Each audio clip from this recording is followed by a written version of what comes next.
News and വ്യൂസിൽ നമ്മൾ ആദ്യം ചർച്ച ചെയ്യുന്ന വിഷയം മന്ത്രി ഷിബു ബേബി ജോണിന്റെ വിവാദ പ്രസ്താവന തന്നെയാണ്. തോട്ടം തൊഴിലാളികൾക്ക് 500 രൂപ ദിവസക്കൂലി നൽകണമെന്ന ആവശ്യവും ഉന്നയിച്ച് നടത്തിയ സമരം ഒത്തുതീർപ്പാക്കിയത് 26-ാം തീയതി നടക്കുന്ന യോഗത്തിൽ ഇത് സംബന്ധിച്ച് തീരുമാനമുണ്ടാകും എന്നുള്ള ഉറപ്പിന്മേലായിരുന്നു.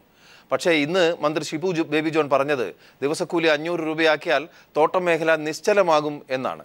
ഒടുവിൽ അദ്ദേഹം ഇപ്പോൾ മലക്കം പറഞ്ഞിട്ടുണ്ട്. കയ്യടിക്ക് വേണ്ടി ദിവസക്കൂലി 500 രൂപയായി വർദ്ധിപ്പിച്ചാൽ തോട്ടം മേഖല നിശ്ചലമാകും എന്ന് പറഞ്ഞ മന്ത്രി VS അച്യുതാനന്ദനെതിരെയും അതിശക്തമായ അഭിപ്രായങ്ങൾ രേഖപ്പെടുത്തുകയുണ്ടായി. കണ്ണൻ ദേവൻ കമ്പനിക്ക് വേണ്ടി വാദിക്കുന്ന മന്ത്രി ആ കസേരയിൽ ഇരിക്കാൻ യോഗ്യനല്ലെന്ന VS അച്യുതാനന്ദന്റെ പ്രസ്താവനയും മന്ത്രിയെ ക്ഷുഭിതനാക്കിയിരിക്കുന്നു. ആദ്യം മന്ത്രി ഷിബു ബേബി ജോൺ പറഞ്ഞ ആ അഭിപ്രായത്തിലേക്ക്. കഴിഞ്ഞ തവണ മിനിമം നിശ്ചയിച്ചപ്പോൾ 2012 നിശ്ചയിച്ചപ്പോൾ അന്ന് 105 രൂപ തേയിലേക്ക് ഉണ്ടായിരുന്നു. ഇന്നിപ്പോൾ ഏകദേശം 80-81 രൂപയായി കുറയുകയാണ് ചെയ്തത്. അന്നേരം എത്രത്തോളം വർധനവ് സാധ്യമാകും? ഇത് കയ്യടിക്ക് വേണ്ടി 500 ആളെ പ്രഖ്യാപിച്ചാൽ ഈ മേഖല മൊത്തം നിശ്ചലമായി കഴിഞ്ഞാൽ പിന്നെ അന്നേരമാണ് ഈ തൊഴിലാളിക്കാണ് നഷ്ടം. മുതലാളിമാരും ബാക്കിയുള്ളവരും അവരെങ്ങനെയൊക്കെ ജീവിച്ചോളും. ഇത് രാവിലെ അദ്ദേഹം കോഴിക്കോട്ട് പറഞ്ഞതാണ്. പക്ഷേ മൂന്നാറിലെ വേതന വിഷയത്തിൽ ഇന്ന് വൈകിട്ടോട് തന്നെ മന്ത്രി നിലപാട് മാറ്റിയിട്ടുണ്ട്. മിനിമം വേതനം 500 ആക്കാനാവില്ലെന്ന് താൻ പറഞ്ഞിട്ടില്ലെന്നാണ് മന്ത്രി പിന്നീട് പറഞ്ഞത്. അതുകൂടി ഒന്ന് കേൾക്കാം. ഞാൻ ഒരു ഘട്ടത്തിലും ഇന്നത് കൊടുക്കാമെന്നോ ഇന്നത് കൊടുക്കത്തില്ല എന്ന് ഞാൻ പറഞ്ഞിട്ടില്ല. ഞാൻ ഇന്ന് രാവിലെ 500 രൂപ കൊടുക്കത്തില്ല എന്നല്ല ഞാൻ പറഞ്ഞത്.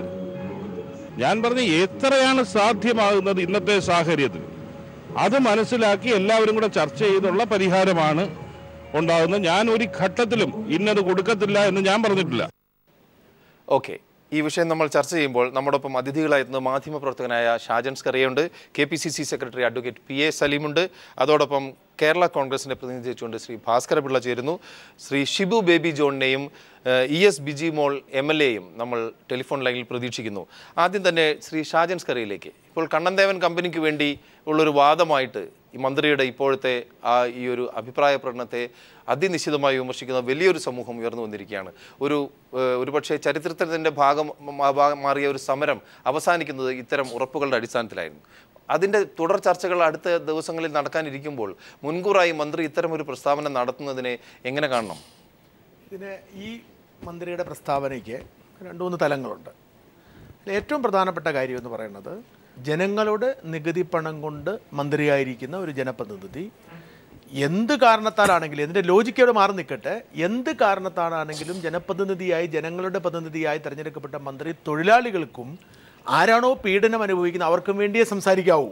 നിർഭാഗ്യവശാൽ മന്ത്രി പറഞ്ഞതിൽ കുറച്ച് വസ്തുതകളൊക്കെ ഉണ്ടെങ്കിൽ പോലും മന്ത്രിയുടെ പ്രസ്താവന പെട്ടെന്ന് ഒരു തൊഴിലുടമയ്ക്ക് വേണ്ടിയുള്ളതായി മാറി. പ്രത്യേകിച്ച് 26-ാം തീയതി ഈ വിഷയത്തെക്കുറിച്ചുള്ള ചർച്ചകൾ നടക്കാനിരിക്കവേ ആ ചർച്ചയ്ക്ക് മധ്യസ്ഥം വഹിക്കുകയോ അല്ലെങ്കിൽ തീരുമാനം എടുക്കുകയോ ചെയ്യേണ്ട മന്ത്രി ഞാൻ മുതലാളിയുടെ കൂട്ടത്തിലാണ് എന്ന് പരസ്യമായി പ്രഖ്യാപിക്കുന്നതോടുകൂടി ആ ചർച്ച അപ്രസക്തമാവുകയും കാലാകാലങ്ങളായി തൊഴിലാളികൾ ചൂഷണം ചെയ്യപ്പെടുന്ന സിറ്റുവേഷൻ ഇനിയും തുടരും എന്ന് വ്യക്തമാവുകയും ചെയ്തിരിക്കുകയാണ്. ഞാൻ വളരെ നിശിതമായി തന്നെ നമുക്ക് ആ മന്ത്രിയുടെ പ്രസ്ഥാനം വിമർശിക്കേണ്ടിയിരിക്കുന്നു. പക്ഷേ ഇതിന് കുറച്ച് യാഥാർത്ഥ്യങ്ങളുണ്ട്. അതായത് തൊഴിലാളികൾ ഉന്നയിക്കുന്ന ഇഷ്യൂവിനെ തൊഴിലുടമയുടെ ഭാഗങ്ങൾ കൂടി ശ്രദ്ധിക്കപ്പെടേണ്ട ചില വസ്തുതകൾ അവിടെ നിൽപ്പുണ്ട്. പക്ഷേ എന്നിരുന്നാൽ പോലും മന്ത്രി എന്ന നിലയിൽ ആ പൊതുചർച്ച, ഈ ചർച്ചകളിൽ എത്തപ്പെടേണ്ട വ്യക്തി എന്ന നിലയിൽ ഇങ്ങനെ ഒരു അഭിപ്രായം മന്ത്രി പറഞ്ഞ തെറ്റാണ്, ഉത്തരവാദിത്വമില്ലായ്മയാണ്. പ്രത്യേകിച്ച് ഷിബു ബേബി ജോണിനെ പോലെ ഒരാൾ, അതായത് ബേബി ജോണിനെ പോലെ തൊഴിലാളികൾക്കൊപ്പം നിന്ന് വളർന്ന ഒരു നേതാവിൻ്റെ മകൻ അത്തരം ബുദ്ധിമുട്ടുകളൊന്നുമില്ലാതെ മന്ത്രിസ്ഥാനത്തേക്ക് എത്തിയ ഒരാൾ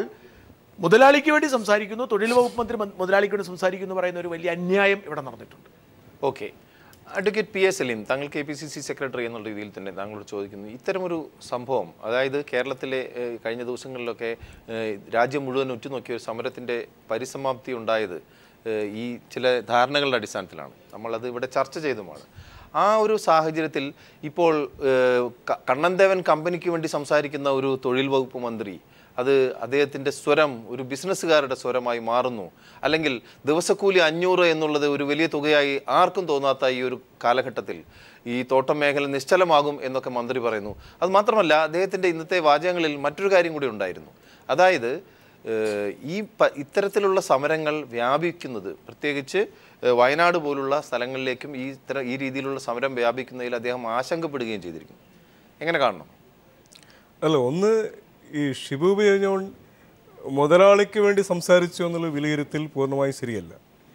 ഒരു പ്രതികരണത്തിൻ്റെ, പ്രത്യേകിച്ചും ഒട്ടേറെ വൈകാരിക ഭാവങ്ങൾ നിറഞ്ഞിരുന്ന ഒരു സമരത്തിന് ശേഷം ആ സമരത്തിന് ക്രിയാത്മകമായ പരിഹാരം ഉണ്ടായതിനു ശേഷം അതിൻ്റെ ഒരു വിശകലനത്തിൻ്റെ ഭാഗമായി അദ്ദേഹം സൂചിപ്പിച്ച ചില കാര്യങ്ങൾ, ഒരുപക്ഷെ അതിൽ അപ്രിയ സത്യങ്ങളുണ്ടാവാം, പക്ഷെ ഒരു ലോങ് ടൈം ആസ്പെക്റ്റിൽ സൂചിപ്പിച്ച ചില കാര്യങ്ങൾ, അല്ലെങ്കിൽ 500 രൂപ കൊടുക്കത്തില്ലെന്നോ അല്ലെ 500 രൂപ കൂടുതലാണെന്നോ കുറവാണെന്നുള്ള ഒരു സ്പെസിഫിക്കായ ഒരു നിഗമനത്തിലേക്കൊന്നും എത്തേണ്ട കാര്യമില്ല.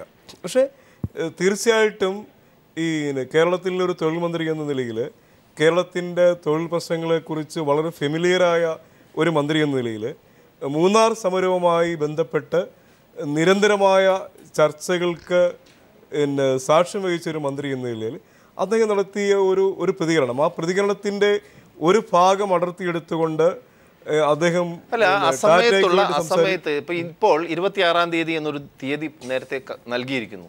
അതുമായി ബന്ധപ്പെട്ടുള്ള PLC ചേരുന്നു. അതിൽ തീരുമാനമാകുമെന്ന് മുഖ്യമന്ത്രി ഉമ്മൻചാണ്ടിയാണ് പറഞ്ഞത്, ഷിബു ബേബി ജോൺ അല്ല. എന്നിട്ട് 500 രൂപയുടെ കാര്യം അദ്ദേഹം കൃത്യമായി മാധ്യമ സമ്മേളനത്തിൽ നമുക്ക് വേണമെങ്കിൽ ഫയൽ എടുത്തപ്പോൾ കാണിക്കാവുന്നതാണ്. അപ്പോൾ അതെല്ലാം അതിനെ അപ്രസക്തമാക്കുന്ന രീതിയിൽ, അല്ലെങ്കിൽ ഒരു മുൻകൂർ ജാമ്യം എടുക്കുന്ന രീതിയിൽ പറയുന്നതിൻ്റെ ഒരു അടിസ്ഥാനം നമുക്കറിയാം. തോട്ടം തൊഴിലാളി മേഖല അല്ലെങ്കിൽ ഈ വ്യാപാര മേഖല, തൊഴിലെ തോട്ടങ്ങൾ പലതും അടച്ചുപൂട്ടേണ്ടെന്ന് ലോക്കൗട്ട് ആവുന്ന സാഹചര്യം ഉണ്ടായിരുന്നു. തൊഴിലാളി സമരങ്ങൾ മാത്രമല്ല, നഷ്ടത്തിലോടുന്ന സ്ഥാപനങ്ങളും ഉണ്ടായിരുന്നു. പക്ഷേ കണ്ണൻദേവൻ്റെ സ്ഥിതി അതല്ലെന്നാണ് വിലയിരുത്തപ്പെട്ടത്. അല്ല, കണ്ണൻദേവൻ കൊടുത്ത അവരുടെ ഒരു ഫിനാൻഷ്യൽ സ്റ്റേറ്റ്മെൻറ്റ് സംബന്ധിച്ച് പിന്നെ മൂന്നാറിലെ മുഴുവൻ ട്രേഡ് യൂണിയൻ ഡിസ്പ്യൂട്ട് ചെയ്തിട്ടുണ്ട്, അവർ ഹൈക്കോടതിയിൽ പോയിട്ടുണ്ട്. അല്ല, അതോടെ നിൽക്കട്ടെ. പക്ഷേ ഷിബു ബേബി ജോൺ സൂചിപ്പിച്ചൊരു കാര്യം, ഒരു ഇൻഡസ്ട്രിയിൽ ആ ഇൻഡസ്ട്രി ഒരു വലിയ പ്രതിസന്ധി നേരിടുന്ന ഒരു സാഹചര്യം ഉണ്ടാവുകയാണെങ്കിൽ അത് ദീർഘകാലാടിസ്ഥാനത്തിൽ തൊഴിലാളിക്ക് ഗുണകരമല്ലെന്നുള്ളതാണ്. പക്ഷേ ഈ മൂന്നാറിലെ തൊഴിൽ സമരത്തിന് വ്യക്തമായ ധാരണയുണ്ട്, തീരുമാനമുണ്ട്. മുഖ്യമന്ത്രി അദ്ദേഹത്തിൻ്റെ എല്ലാ ഔദ്യോഗിക പരിപാടികളും മാറ്റിവെച്ച് എറണാകുളം ഗസ്റ്റ് ഹൗസിൽ വെച്ച് നടത്തിയ ഒരു ചർച്ചയുടെ പറഞ്ഞുകൊണ്ടിരിക്കുന്ന കാര്യം അതല്ല. അദ്ദേഹത്തിന്റെ പോർട്ട്ഫോളിയോ തൊഴിൽ മന്ത്രിയാണ്. തൊഴിലാളികളുടെ കാര്യങ്ങൾ പ്രദീപ് ആരോപിച്ച പോലെ അതിൽ മുൻവിധി വ്യവസായ മന്ത്രി വേറെയുണ്ട്. വ്യവസായ മന്ത്രിക്ക് പറയാം വ്യവസായികളുടെ താല്പര്യങ്ങൾ സംരക്ഷിക്കുന്ന കാര്യം എന്ത് പറയുന്നു, അതാണ് അതിന്റെ ഒരു ലോജിക് എന്ന് നമുക്ക് അനുമാനിക്കേണ്ടി വരും. സലിം, മേജർ ഇഷ്യൂ അതാണ്. അതായത് അദ്ദേഹം തൊഴിൽ മന്ത്രിയാണ്, അങ്ങനെ ഒരു നിലപാട് അദ്ദേഹത്തിന് ഇപ്പം പറയുന്നത്. ഇപ്പൊ ഷാജസ്കറിയായും പ്രദീപും പറയുന്നത് തൊഴിൽ മന്ത്രി ഇങ്ങനെ മാത്രമേ പറയാവൂ. അങ്ങനെ ഒരു കൺസെപ്റ്റ് എടുക്കാമെങ്കിൽ നമുക്ക് പിന്നെ ഷിബു ബേബി ജോണിന്റെ ഓരോ വാക്കുകളെ നമുക്ക് അതുകൊണ്ടാണല്ലോ വൈകുന്നേരമായതോടെ ഷിബു ബേബി ജോൺ അദ്ദേഹത്തിന്റെ നിലപാട് മാറ്റിയത്. അത് ഞാൻ പറഞ്ഞില്ല, അതിന്റെ പ്രശ്നം എന്താണ്? അതാണ് ഞാൻ പറഞ്ഞത്. ഒരു വലിയ വൈകാരിക ഭാവങ്ങൾ നിറഞ്ഞിരുന്ന ഒരു സമരമാണ്. കേരളത്തിന്റെ ചരിത്രത്തിൽ ഒരു സമാനതയില്ലാത്ത സമരമാണ്. ആ സമരത്തിന്റെ ഒരു കോൺസിക്വൻസ് എന്താണെന്ന് നമുക്കിപ്പോൾ പ്രവചിക്കാൻ. നമ്മളിപ്പോൾ മന്ത്രി ശ്രീ ഷിബു ബേബി ജോണിനെ തന്നെ ടെലിഫോണിൽ ശ്രമിച്ചുകൊണ്ടിരിക്കുകയാണ്. ES ബിജിബോൾ MLA നമ്മൾ പ്രതീക്ഷിക്കുന്നു. അതിനു മുമ്പായി ശ്രീ ഭാസ്കര പിള്ള, താങ്കൾ ഈ വിഷയം മൂന്നാറുമായി ബന്ധപ്പെട്ട സമരവുമായി ബന്ധപ്പെട്ട വിഷയത്തിൽ ഉണ്ടായിട്ടുള്ള ആ സമന്വയം അല്ലെങ്കിൽ അതിന് ശേഷം ഉണ്ടായ ധാരണ, സമരം പിൻവലിക്കുന്ന ഒരു സാഹചര്യം ഇപ്പോൾ ഇതാ മന്ത്രി പറഞ്ഞിരിക്കുന്നു. അതിലെ പ്രധാനപ്പെട്ട 2 ആവശ്യങ്ങൾ ഉന്നയിച്ചതിൽ ഒന്ന് അദ്ദേഹം പ്രായോഗികമല്ല എന്ന് പറഞ്ഞിരിക്കുകയാണ്. അതും ഇന്ന് അത് അങ്ങനെ പറയേണ്ട ഒരു സാഹചര്യം ഇല്ലാത്ത ഒരവസ്ഥയിലും. അത് മാത്രമല്ല, ഈ ഒന്ന് പറഞ്ഞാൽ രണ്ടാമത്തേതിനെ പ്രതിപക്ഷ നേതാവ് VS അച്യുതാനന്ദനെ അദ്ദേഹം അനവസരത്തിലും വളരെ മോശമായി പരാമർശിക്കുകയും ചെയ്യുന്നു. അത് എത്രമാത്രം അത് ആശാസ്യമാണ്? ശ്രീ ഭാസ്കര പിള്ള.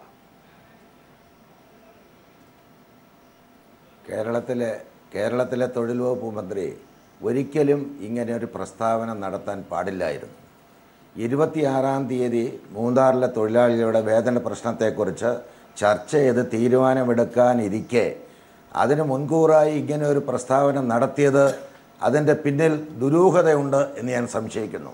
പിന്നെ അവിടെ ഒരു സമാധാനമുള്ളത്, മന്ത്രി ഷിബു ബേബി ജോണിൻ്റെ ഭാഗത്തു നിന്ന് അങ്ങനെ വന്നതിൽ വലിയ അതിശയമുണ്ടെന്ന് ഞാൻ കരുതുന്നില്ല. അതിലെ ഒരു മുതലാളി വർഗത്തിൻ്റെ സംസ്കാരവുമായിട്ടാണ് പുള്ളി ജനിച്ചതും വളർന്നതും ജീവിച്ചതും ഈ മന്ത്രിസ്ഥാനത്ത് എത്തിയതും. അങ്ങനെ ഒരാൾക്ക് തൊഴിലാളികളുടെ യഥാർത്ഥമായ പ്രശ്നങ്ങൾ കാണുവാനോ മനസ്സിലാക്കുവാനോ അതിനനുസരിച്ച് പ്രതികരിക്കാനോ കഴിയുന്നില്ല എന്ന് നമുക്ക് ഇവിടെ പ്രത്യേകമായിട്ട് മനസ്സിലാക്കേണ്ടതായിട്ട് വരുന്നുണ്ട്. ഒരു പ്രത്യേക സാഹചര്യത്തിൽ കേരളത്തിലെ UDFിൻ്റെ തൊഴിൽ വകുപ്പ് മന്ത്രിയായ ആളാണ് ഷിബു ബേബി ജോൺ. അന്നത്തെ സാഹചര്യത്തിൽ നിയമസഭയിൽ അംഗങ്ങളുടെ എണ്ണം കുറവായതുകൊണ്ട് ഒറ്റ MLA മാത്രമുള്ള ആളുകൾക്ക് മന്ത്രിസ്ഥാനം കൊടുക്കേണ്ടി വന്ന സാഹചര്യത്തിൽ ഇവിടെ ഒരു മന്ത്രിസ്ഥാനത്ത് എത്തിയ ആളാണ് ഷിബു ബേബി ജോൺ. അതുകൊണ്ട് ഒരു കാരണത്താലും അദ്ദേഹം ഒരു സമ്പന്ന വർഗത്തിൽ ഞാൻ നേരത്തെ സൂചിപ്പിച്ചതുപോലെ വളർന്നു വന്ന ആൾ മേളിലോട്ട് നോക്കുന്നതല്ലാതെ തന്നേക്കാൾ താഴെയുള്ള ആളുകളെ നോക്കുന്നതിന് വേണ്ടിയുള്ള പരിശീലനം അദ്ദേഹത്തിനില്ല. അതുകൊണ്ട് തന്നെ ആയിരിക്കണം ഈ രീതിയിൽ പ്രസ്താവന അദ്ദേഹം നടത്തിയത് എന്നാണ് ഞാൻ മനസ്സിലാക്കുന്നത്. ഒരിക്കലും ഒരു തൊഴിൽ വകുപ്പ് മന്ത്രി തൊഴിലാളികളുടെ പ്രശ്നങ്ങൾ മറന്നുകൊണ്ട് സംസാരിക്കാനും പ്രവർത്തിക്കാനും പാടില്ല എന്നുള്ളത് വളരെ വ്യക്തമാണ്. ഓക്കെ, തീർച്ചയായും ഷാജി നമസ്കാരം. നമ്മൾ ഈ ചർച്ചയുടെ ഒരു അന്തിമഘട്ടത്തിൽ ഈ വിഷയത്തിൻ്റെ ഒരു അവസാനിപ്പിക്കുന്ന ഒരു സമയത്ത് ചോദിക്കാനുള്ളത്, ഈ മൂന്നാറിലെ വിഷയം താങ്കൾ പഠിച്ചിട്ടുള്ള ഒരാളാണല്ലോ. തോട്ടം തൊഴിലാളികൾ ആവശ്യപ്പെടുന്ന ദിവസവേതനമാണ് ഇപ്പോൾ 200 ചില്ലറ രൂപയിൽ നിന്ന് 500 ആക്കണമെന്നുള്ള ആവശ്യം. ഇത് മാസങ്ങളായി അവരാവശ്യപ്പെട്ടുകൊണ്ടിരിക്കുകയും ചർച്ചകൾ നടത്തിക്കൊണ്ടിരിക്കുന്നതുമാണ്. ഈ 9ാം ദിവസം VS അച്യുതാനന്ദൻ അവിടെ എത്തിയ സമയത്ത് അവിടുത്തെ തൊഴിലാളികൾ, സ്ത്രീ തൊഴിലാളികൾ പറഞ്ഞ പ്രധാനപ്പെട്ട ഒരു കാര്യം, ഞങ്ങൾക്ക് ഇന്ന് തന്നെ ഇതിലൊരു തീരുമാനമുണ്ടാകണം. അടുത്തൊരു ദിവസത്തേക്ക് ഈ തീരുമാനം മാറ്റിവെച്ചു കഴിഞ്ഞാൽ, അല്ലെങ്കിൽ ചർച്ച മാറ്റിവെച്ചു കഴിഞ്ഞാൽ തീർച്ചയായും ഞങ്ങൾക്ക് നീതി ലഭിക്കില്ല എന്നുള്ള അനുഭവമാണ് ഞങ്ങൾക്കുള്ളതെന്നാണ്. അത് ആവർത്തിക്കുന്ന ഒരു അന്തരീക്ഷമല്ലേ വീണ്ടും സംജാതമായിരിക്കുന്നത്? തീർച്ചയായിട്ടും. പക്ഷേ അത്ര നിസ്സാരമായി തള്ളിക്കളയാൻ പറ്റുന്ന ഒരു സമരം അല്ല ഇത്. പല നമ്മുടെ രാഷ്ട്രീയ പാർട്ടി, ഇതിൻ്റെ ഞാൻ പറഞ്ഞല്ലോ, ഇതിൻ്റെ അകത്ത് ട്രേഡ് യൂണിയൻ നേതാക്കൾക്കെതിരെയുള്ള സമരം കൂടിയായിരുന്നു ഇത്. അപ്പോൾ അങ്ങനെ ഒരു സമരം വന്നതോടുകൂടി വളരെ വികാരപരമായി ഇതിനെ സമീപിക്കുകയും ഇതിന് പിന്നിൽ ഒരുപാട് സപ്പോർട്ടുണ്ടാവുകയും ഒരു ബാലശിങ്കം എന്ന് പറയുന്ന ഒരാളുടെ സപ്പോർട്ട് ഉണ്ടായിരുന്നൊക്കെ പിന്നീട് വ്യക്തമായി വന്നു. അപ്പോൾ അത്തരത്തിൽ അത്ര എളുപ്പത്തിൽ ഇതിനെ അങ്ങ് തിരസ്കരിക്കാൻ കഴിയത്തില്ല. പിന്നെ എന്തൊക്കെയാണ് സാങ്കേതികമായി പറഞ്ഞത്, ഇപ്പോൾ 20% ബോണസ് കിട്ടി എന്നൊരു തോന്നലാണ് ഇപ്പോൾ എല്ലാവർക്കും ഉള്ളത്. പക്ഷെ അങ്ങനെയല്ല. 10% ബോണസ് കൊടുക്കാമെന്നാണ് ആദ്യം അവർ പറഞ്ഞത്. പക്ഷേ ഇപ്പോൾ 8.5% ബാക്കി എക്സ്ഗ്രേഷ്യ ആയിട്ടാണ് കൊടുക്കുന്നത്. ഇപ്പോൾ ഇങ്ങനെയുള്ള ഒരുപാട് ഇഷ്യൂസ് ഉണ്ട്. ഇത് പ്രായോഗികമായി വരുമ്പോൾ ഈ തൊഴിലാളി സമരം വലിയൊരു വിജയമായിരുന്നു നമുക്ക് പറയാൻ പറ്റത്തില്ല. ആകെ തൊഴിലാളി യൂണിയൻ നേതാക്കന്മാർക്കെതിരെയുള്ള ഒരു വികാര പ്രകടനമായി മാറിയെന്ന് മാത്രമല്ല, ഇതിപ്പോൾ വളരെ ഗുരുതരമാവസ്ഥയിലേക്ക് മാറും. പ്രത്യേകിച്ച് ഇപ്പോൾ സൂര്യനെല്ലിലൊക്കെ സമരം തുടങ്ങിയിരിക്കുന്നു. ഓക്കെ, ഒരു നിമിഷം നമുക്ക് തിരിച്ചറിയാം. ശ്രീ ES ബിജിമോൾ MLA നമ്മോടൊപ്പം ഇപ്പോൾ ടെലിഫോൺ ലൈനിൽ ചേരുന്നു. ശ്രീമതി ബിജിമോൾ, ഇന്നുണ്ടായ സംഭവങ്ങൾ, പ്രത്യേകിച്ച് തൊഴിൽ വകുപ്പ് മന്ത്രി മുതലാളിക്ക് വേണ്ടി സംസാരിക്കുന്ന ഒരു സാഹചര്യം മാത്രമല്ല, ഇത്രയും ദിവസം സമരം ചെയ്ത അവർക്ക് വേണ്ടി ഒരു അതിൻ്റെ ചർച്ചയിൽ പങ്കെടുത്ത ആളാണ് താങ്കൾ. ഇപ്പോൾ പറയുന്നു 500 രൂപ ദിവസവേതനം നൽകാൻ സാധിക്കില്ല, തോട്ടം മേഖല മുഴുവൻ അടച്ചുപൂട്ടേണ്ടി വരും എന്നാണ് തൊഴിൽ വകുപ്പ് മന്ത്രി പറയുന്നത്. എങ്ങനെ പ്രതികരിക്കുന്നു? ഇല്ല, തൊഴിൽ വകുപ്പ് മന്ത്രിയുടെ പ്രസ്താവന എന്ന് പറയുന്നത് തികച്ചും അനവസരത്തിലാണ്, വഞ്ചനാപരമാണ്. ഒരു കാരണവശാലും അദ്ദേഹത്തിന്റെ ഭാഗത്തു നിന്ന് അത്തരമൊരു പ്രയോഗം ഉണ്ടാകാൻ പാടില്ല. ആരെ ഇത് ചോദിച്ചു എന്ന് പറയുമ്പോൾ അദ്ദേഹം മന്ത്രിയാണെന്നുള്ള കാര്യം അദ്ദേഹം മറന്നു പോകരുതായിരുന്നു.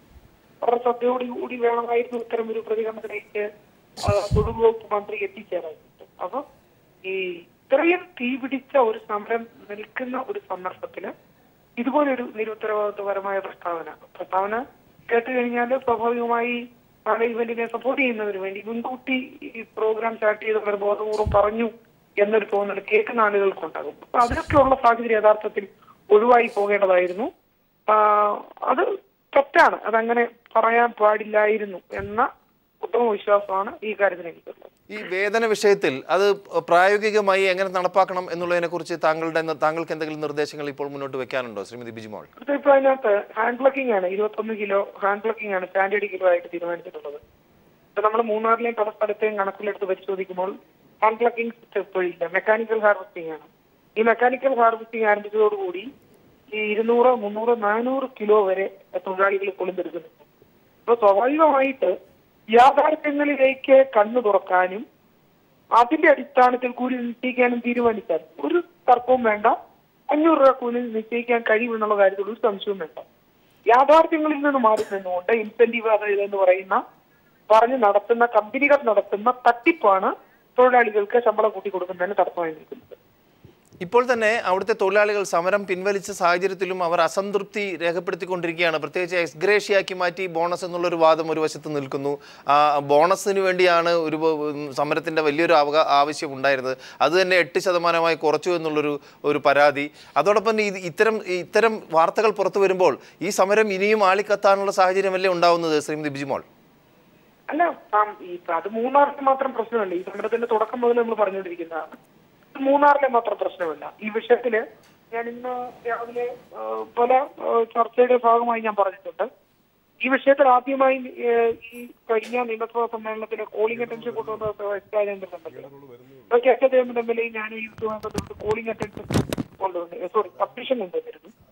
കൂടാതെ ഡിമാൻഡിന്റെ ഭാഗമായി ഈ വിഷയം ഉന്നയിക്കുകയും ചർച്ച ചെയ്യുകയും ചെയ്തിരുന്നു. ശമ്പള പരിഷ്കരണം അടക്കമുള്ള കാര്യങ്ങളിൽ ഗൗരവതരമായ ഇടപെടൽ ഉണ്ടാകുന്നതുമായി ബന്ധപ്പെട്ട് നിയമസഭയ്ക്ക് ആകെ ചർച്ച വന്നിട്ടും 9 മാസം പിന്നിട്ടിട്ട് പോലും ഇതുമായി ബന്ധപ്പെട്ട് ക്രിയാത്മകമായ ഒരു ചർച്ച നടത്താൻ പോലും അതിനകത്ത് സർക്കാരിന് കഴിയാതെ പോയി എന്ന് പറഞ്ഞ പ്രശ്നമുണ്ട്. യഥാർത്ഥത്തിൽ ഈ അസംതൃപ്തിയുടെ ഒരു കാരണം എന്ന് പറയുന്നത് സമയബന്ധിതമായ ശമ്പള പരിഷ്കരണ ചർച്ചകൾ ആരംഭിക്കാൻ കഴിഞ്ഞില്ല. ഗവൺമെന്റിന്റെ മുമ്പിലേക്ക് വന്ന പ്രശ്നത്തെ ഗവൺമെന്റ് വളരെ ലഘുവായി കണ്ടു എന്നുള്ളത് കൊണ്ടാണ് ഇത്ര അസംതൃപ്തി ഈ നാളുകൾ ഉണ്ടായത്. ഇത് മൂന്നാറിന്റെ മാത്രം പ്രശ്നമല്ല, ഇത് വീടുപാടിന്റെ പ്രശ്നമാണ്. എവിടൊക്കെ തോട്ടം വർക്ക് ചെയ്യുന്നുണ്ടോ, തേയിലത്തോട്ടം വർക്ക് ചെയ്യുന്നുണ്ടോ ആ മേഖലയിലെല്ലാം ഈ പ്രശ്നം വളരെ ഗൗരവതരമായി നിൽക്കുന്നു എന്ന യാഥാർത്ഥ്യം നമ്മൾ നടന്നുകൊണ്ട് വരുത്താൻ പറഞ്ഞൊരു കാര്യം. ഇത് കേരളത്തിൽ കത്തിപ്പിടരാൻ പോകുന്ന ഒരു സമരമായി മാറിക്കൊണ്ടിരിക്കുകയാണ്. കാരണം തോട്ടം വ്യവസായത്തിൽ മാത്രമല്ല ഈ തൊഴിലാളികളുടെ ഇടയിൽ, തോട്ടം വ്യവസായത്തിൽ ജോലി ചെയ്യുന്ന എല്ലാത്തരം തൊഴിലാളികളുടെ ഇടയിലും അടുത്ത അസംതൃപ്തി നിലനിൽക്കുന്നു.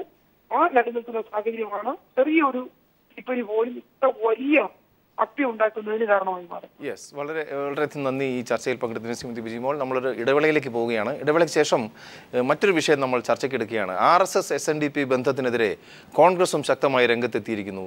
അതുമാത്രമല്ല, RSS അജണ്ടയുടെ കാവലാളായി SNDP യോഗം മാറിയിരിക്കുന്നു എന്ന് KPCC പ്രസിഡന്റ് VM സുധീരൻ പ്രസ്താവിച്ചിരിക്കുന്നു. സംഘപരിവാർ അജണ്ടകളുടെ കാവലാളായി SNDP യോഗം മാറിയിരിക്കുന്നു എന്നുള്ള VM സുധീരൻ്റെ പ്രസ്താവന വിവാദമാകുന്നു. പ്രത്യേകിച്ചും മുഖ്യമന്ത്രി ഉമ്മൻചാണ്ടി അതൊന്നും ഒരിക്കലും അത്ര പ്രധാനമുള്ള കാര്യമല്ല എന്ന് പറഞ്ഞ് അതിനെ തള്ളിയിട്ടുമുണ്ട്. പക്ഷേ RSS അജണ്ടയുടെ കാവലാളായി SNDP യോഗം മാറിയിരുന്നു എന്ന് VM സുധീരൻ പറയുമ്പോൾ സുധീരൻ്റെ പ്രസ്താവന BJPക്ക് വോട്ട് ലഭിക്കുമെന്നുള്ള ഭീതി മൂലമാണെന്നാണ് BJPയുടെ പ്രതികരണം. ആ റിപ്പോർട്ട് കണ്ടതിന് ശേഷം ചർച്ചയിലേക്ക് വരാം. കരുനാഗപ്പള്ളിയിൽ ഒരു പൊതുപരിപാടിയിൽ സംസാരിക്കുമ്പോഴാണ് SNDP യോഗത്തിനെതിരെ സുധീരൻ ആഞ്ഞടിച്ചത്. സംഘപരിവാറിന്റെയും SNDP യോഗത്തിന്റെയും ആശയങ്ങൾ പുലബന്ധം പോലുമില്ലാത്തതാണ്. ഗുരുസന്ദേശവും സംഘപരിവാർ അജണ്ടയും യോജിച്ചു പോകുകയില്ലെന്ന് സുധീരൻ ചൂണ്ടിക്കാട്ടി. ശ്രീനാരായണ ധർമ്മം പരിപാലിക്കാൻ ബാധ്യതപ്പെട്ട ചിലർ അവലർപ്പിതമായ ചുമതലകളെ വിസ്മരിച്ചുകൊണ്ട് സംഘപരിവാറിന്റെ അജണ്ടയുടെ കാവൽക്കാരായി, അവരുടെ താൽപര്യ സംരക്ഷകരായി മുന്നോട്ടു പോകുന്ന സ്ഥിതിവിശേഷവും നാം ഗൗരവത്തോടുകൂടി കാണുന്നുണ്ട്. സ്വാധീനമുള്ള ഭാഗങ്ങളിൽ വേരുറപ്പിക്കാനുള്ള ശ്രമങ്ങളുടെ ഭാഗമായാണ് RSS കേരളത്തിൽ SNDPയെ കൂടെ കൂട്ടാൻ നോക്കുന്നതെന്നും അദ്ദേഹം പറഞ്ഞു. അതേസമയം സംസ്ഥാനത്ത് BJP SNDP ധാരണയില്ലെന്നാണ് BJP സംസ്ഥാന അധ്യക്ഷൻ V മുരളീധരൻ പറഞ്ഞത്. BJPയും SNDPയും തമ്മിൽ ഞങ്ങൾ ഒരു ബാന്ധവവും ഞങ്ങൾ ഉണ്ടാക്കിയിട്ടില്ല. SNDP യോഗത്തിന്റെ നിലപാടുകൾക്കെതിരെ കോൺഗ്രസ് കൂടി മുന്നോട്ട് വരുന്നതിന് ഏറെ രാഷ്ട്രീയ പ്രാധാന്യമുണ്ട്. Political desk. നമ്മുടെ പാനലിൽ BJPയെ പ്രതിനിധീകരിച്ചുകൊണ്ട് പ്രമുഖ നേതാവായ അഡ്വക്കേറ്റ് JR പത്മകുമാർ ചേരുന്നു. ആദ്യത്തെ ചോദ്യം അദ്ദേഹത്തോട് തന്നെയാവാം. ഈ സ്വാധീനമുള്ള ഹൈന്ദവ സംഘടനകളിൽ കയറി ചെല്ലാൻ BJP അല്ലെങ്കിൽ സംഘപരിവാർ സംഘങ്ങൾ വല്ലാതെ യത്നിക്കുന്നു എന്നുള്ള ആരോപണങ്ങൾ ശക്തമായി വരുന്നു, പ്രത്യേകിച്ച് CPIMന്റെയും കോൺഗ്രസിൻ്റെയും ഭാഗത്തുനിന്ന്. ഇന്ന് KPCC പ്രസിഡന്റ് പ്രതികരണം താങ്കളുടെ ശ്രദ്ധയിൽപ്പെട്ട് കാണുമല്ലോ. ഞങ്ങളെ സംബന്ധിച്ചിടത്തോളം ഇപ്പോൾ ഞങ്ങൾ കേരളത്തിലൊരു വലിയ പാർട്ടി എന്നുള്ള അവകാശവാദമൊന്നുമില്ലല്ലോ.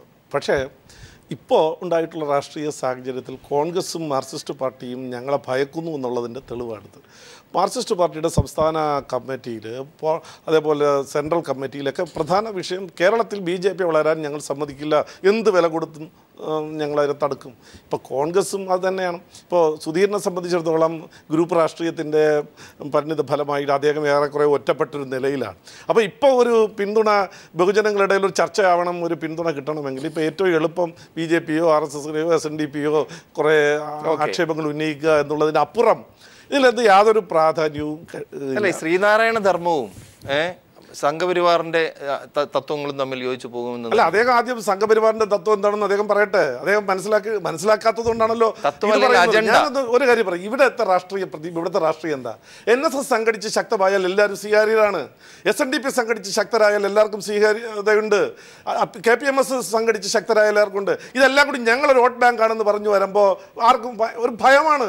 അതാണ് അവരുടെ ഈ ഇപ്പോൾ കേരള രാഷ്ട്രീയത്തിൽ ഉണ്ടാക്കിയിട്ടുള്ള ആ രാഷ്ട്രീയ മേൽക്കോയ്മ പോകുമെന്നുള്ളത് കൊണ്ടാണ് ഇതിനെ ഒരു വോട്ട് ബാങ്കായി ഭൂരിപക്ഷ സമുദായം വരുന്നതിന് ഇവർ അല്ല അല്ല അല്ല അല്ല അങ്ങനെയല്ലെന്ന് തോന്നുന്നു.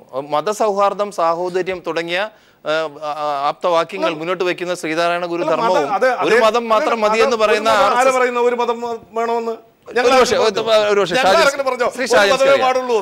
ഇതിന്റെ ഒരു പൊരുത്തമില്ലായ്മ എവിടെയാണ് താങ്കൾ നോക്കിക്കാണുന്നത്? ഞാൻ ഈ SNDP സംഘപരിവാർ ബന്ധത്തിൽ വളരെ ഖണ്ഡിതനായൊരു മനുഷ്യനാണ്.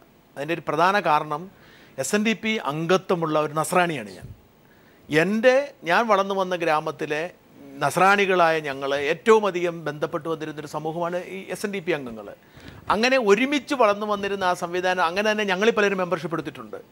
ഗുരുവിന് പഠിപ്പിച്ചിരുന്ന മതാതീത ആത്മീയത, ഞാൻ ആ വാക്ക് ഉന്നി പറയുകയാണ്, മതാതീത ആത്മീയത എന്ന് പറയുന്നതായിരുന്നു ഗുരു പഠിപ്പിച്ചിരുന്നത്. ഈ മതാതീത ആത്മീയതയുടെ അടിത്തറയിൽ കെട്ടിപ്പടുത്താണ് SNDP. അതിനെ മതപരമായ ഒരു ആത്മീയതയെ പ്രോത്സാഹിപ്പിക്കുന്ന അല്ലെങ്കിൽ മതപരമായ തീവ്രവാദത്തെ ഞാൻ BJP വളരുന്നത് കൊണ്ട് ഈ രാജ്യത്ത് എന്തെങ്കിലും സംഭവിക്കുന്നതോ ഭയപ്പെടുന്നൊരു മനുഷ്യനല്ല ഞാൻ. പക്ഷേ ആശയപരമായി ശ്രീനാരായണ ഗുരുദേവൻ്റെ പ്രമാണങ്ങളോടെ, മതാതീത ആത്മീയത അടക്കമുള്ള പ്രമാണങ്ങളോട് SNDP കാണിക്കുന്ന ഈ സന്ധി, അതായത് ഒരു SNDPയുടെ സെക്രട്ടറിക്കും മകനും അധികാരം കൈപ്പറ്റാൻ വേണ്ടി അവർ കാണിക്കുന്ന ഈ സന്ധി വളരെ വേദനാജനവും നിരാശ. ഞാനിത് പറയുമ്പോൾ ഒരു കാര്യം കണ്ടുണ്ട്. ഇതിനു മുമ്പ് പത്മകുമാർ ചൂണ്ടിക്കാണിച്ച പ്രധാനപ്പെട്ട കാര്യം തന്നെയാണ്. ഇതിനു മുമ്പ് ഇവർ മതം എന്ന നിലയിൽ, സംഘടന എന്ന നിലയിൽ ശക്തി പ്രാപിച്ചതിന് ശേഷം അതൊരു വോട്ട് ബാങ്കായി നിലനിന്നുകൊണ്ട് കോൺഗ്രസിനും CPM-നും വേണ്ടി വിലപേശൽ പ്രക്രിയയായി മാറിക്കൊണ്ടിരുന്ന കാലം ഉണ്ടായിരുന്നു. പക്ഷേ സംഘപരിവാർ എന്ന് പറയുന്ന സംവിധാനത്തിൻ്റെ ഭാഗമായി നിൽക്കുമ്പോൾ അത് ശ്രീനാരായണ ഗുരുവിൻ്റെ ധർമ്മത്തോടുള്ള ഗുരുദേവൻ എന്തിനു വേണ്ടി SNDP സ്ഥാപിച്ചുവോ, ഗുരുദേവൻ TK മാധവനെ പോലുള്ളവരെ, അങ്ങനെ വലിയ മഹാന്മാരായിരുന്നിട്ടുള്ള പൽപ്പുവിനെ പോലുള്ളവർ, അതായത് പൽപ്പുവിനെ പോലുള്ള, പ്രത്യേകം പറയേണ്ട ഡോക്ടർ പൽപ്പുവിനെ പോലുള്ള ഒരു നിരീശ്വരവാദിയായിരുന്ന മനുഷ്യൻ, നമ്മൾ പ്രത്യേകം ശ്രദ്ധിക്കേണ്ട കാര്യമാണ്. ഇരുന്നിരുന്ന കസേരയിൽ ഇരുന്നു കൊണ്ട് ഗുരുദേവൻ്റെ സങ്കല്പത്തെ അതിഭീതിതമായി ഇൻസൾട്ട് ചെയ്യുന്ന അതിഭയാനകമായ ഒരവസ്ഥ തന്നെയാണ് എന്ന് തന്നെയാണ്. അതിൽ സുധീരനെ പോലൊരാൾ എടുത്ത നിലപാട് അഭിനന്ദനീയമാണ്. കാരണം CPM പിണറായി വിജയൻ പറയുമ്പോഴാണ് കത്തിക്ക് എൻ്റെ രക്തം എടുക്കൂ, നിങ്ങൾ ശ്രീനാരായണ ഗുരുവിനെ വിടൂ എന്ന് പറയുന്ന വെള്ളാപ്പള്ളി VM സുധീരൻ പറഞ്ഞപ്പോൾ മിണ്ടുന്നില്ല.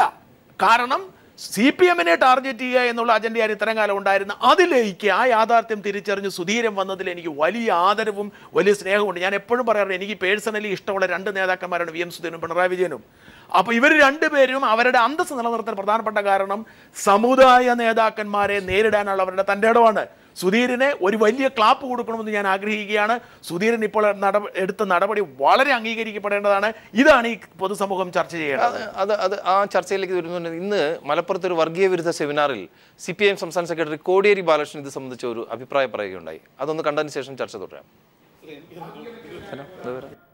ശ്രീനാരായണീയ ഭക്തന്മാർ മതേതരത്വത്തിന് വേണ്ടി നടത്തുന്ന പോരാട്ടത്തിൽ കമ്മ്യൂണിസ്റ്റ് ഇടതുപക്ഷ പ്രസ്ഥാനത്തോടൊപ്പം സഹകരിക്കുകയാണ് വേണ്ടത്. നിഷേധാത്മകമായ നിലപാടുകൾ സ്വീകരിച്ച് സംഘപരിവാറിന്റെ ഭാഗത്തു കൂടിയാണ് ശ്രീനാരായണ ഗുരുവിന്റെ തത്വങ്ങൾ അതിന്റെ നിന്ദിക്കലായിട്ടത് മാറും. ഇന്ന് ശ്രീനാരായണ ധർമ്മത്തിനെതിരായിട്ടാണ് സംഘപരിവാർ പ്രവർത്തിക്കുന്നത്. ചാതുർവർണ്ണത്തിൽ അധിഷ്ഠിതമായിട്ടാണ് സംഘപരിവാർ RSS പ്രവർത്തിക്കുന്നത്. ചാതുർവർണ്ണത്തെ ശക്തമായി എതിർക്കുകയാണ് ശ്രീനാരായണ ഗുരുജികൾ. മനുസ്മൃതിയാണ് RSSന്റെ തത്വശാസ്ത്രം. മനുസ്മൃതിയെ തള്ളിപ്പറയാൻ നരേന്ദ്രമോദി ഇതുവരെ തയ്യാറായിട്ടുണ്ടോ? ഏതെങ്കിലും RSSകാരൻ മനുസ്മൃതിയെ തള്ളിപ്പറയുമോ? യെസ്, അതേക്കുറിച്ച് ഒരുപക്ഷെ അഡ്വക്കേറ്റ് പത്മകുമാറിന് പ്രതികരിക്കാം. അല്ല, ഇത് ഞാൻ ഈ മതേതരത്വം നമ്മൾ നേരത്തെ പറഞ്ഞിട്ടുണ്ട്. ഇത് ഇപ്പോൾ ഹിന്ദു വിരുദ്ധം അല്ലെങ്കിൽ ഭൂരിപക്ഷ വിരുദ്ധം എന്നുള്ള നിലയിലാണ്. ഇപ്പോൾ നേരത്തെ എൻ്റെ സുഹൃത്ത് ഇവിടെ പറഞ്ഞിട്ടുണ്ട് ശ്രീനാരായണ ഗുരുവിൻ്റെ ഈ മതാതീത ആത്മീയത എന്ന് പറഞ്ഞാൽ അതെന്താണ് എനിക്ക് മനസ്സിലാവില്ല. ഈ ആത്മീയത, മതമില്ലാത്ത ഒരു ആത്മീയതയ്ക്ക് എന്താണ് പ്രസക്തി? ഡിബേറ്റബിൾ